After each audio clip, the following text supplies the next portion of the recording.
कसे आहात? मस्त ना? मस्तच राहा. तर आज सोमवार मार्केटमध्ये मुवमेंट सकाळीच होती, परंतु मला ती कॅप्चर करता आली नाही. परत एंट्री केली, परंतु मार्केट साईडवेज असल्यामुळे मी कॉस्ट टू कॉस्ट बाहेर पडले. तर शुक्रवारी माझं छान प्रॉफिट झालं. मी सकाळी 10:15पर्यंतच मार्केटमध्ये होते. प्रॉफिट घेतला आणि बाहेर पडले. त्याच्यानंतर पूर्ण दिवस माझा ट्रॅव्हलिंगमध्ये गेला. शनिवार रविवार मी माझी गार्डनची काही कामं केली आणि आज बघितलं, परंतु मला मुवमेंट कॅप्चर करता आली नाही. पण नाही, एकदा ट्रेंड मिस झाला तर परत एंट्री केली तर लॉस होण्याची शक्यता असते. त्यापेक्षा शांत बसलेलं बरं. आणि सध्या अशी मुवमेंट आहे की ट्रेंड चेंज होण्याची शक्यता आहे. आत्तापर्यंत डाऊन ट्रेंड होता, परंतु आता चेंज बदलण्याची शक्यता आहे. त्यामुळं एंट्री करणं पण रिस्की वाटतं. एकदा का समजलं आपल्याला अप ट्रेंड डाऊन ट्रेंड, तर आपण बिनधास्त एंट्री करून आपलं प्रॉफिट काढू शकतो. हा माझा एक्सपिरियन्स आहे.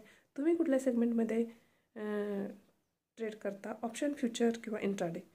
तो तुमचा अनुभवही मला नक्की कमेंट करून सांगा. आणि माझा व्हिडिओ आवडला तर नक्की लाईक करा, शेअर करा. चॅनलवर नवीन असाल तर सबस्क्राईब करायला विसरू नका. तोपर्यंत बाय बाय. भेटू पुढच्या व्हिडिओमध्ये.